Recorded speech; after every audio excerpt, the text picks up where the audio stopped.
aujourd'hui on vous montre comment démonter le pare-choc arrière d'une Clio 4. Alors la première chose à faire, c'est de démonter les optiques arrière. Donc ça, c'est pas très compliqué, il suffit de regarder une autre vidéo qu'on a fait sur la chaîne qui vous explique comment on démonte facilement ces optiques.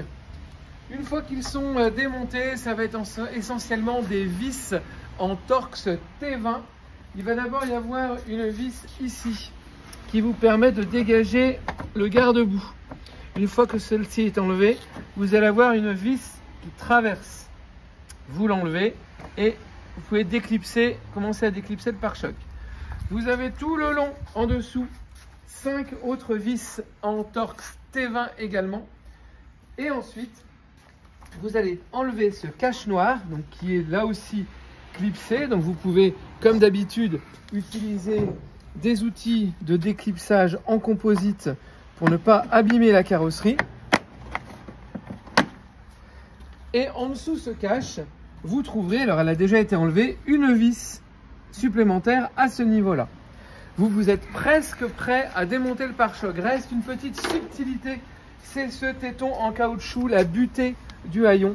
Donc ce téton, il va falloir l'enlever, hein. N'ayez pas peur de le casser. Vous y allez gentiment, toujours avec des petits mouvements de secouage pour ne pas trop forcer sur le caoutchouc. Et ça s'en va. À partir du moment où c'est parti, eh ben, vous allez pouvoir complètement démonter le pare-choc et faire ce que vous avez à faire, le réparer, installer un radar de stationnement comme ça va être le cas ici, ou toute autre intervention par exemple sur l'échappement. Pour le remontage, ce qui va poser le plus de problèmes, c'est ce fameux petit truc en caoutchouc, puisqu'il va falloir que chacun des petits brins tombe dans un des trous ici. Alors pour simplifier, moi je vous conseille de mettre le doigt au milieu et de faire un effet d'appui pour les écarter. Et ça va vous permettre plus facilement de les aligner et de les enfoncer.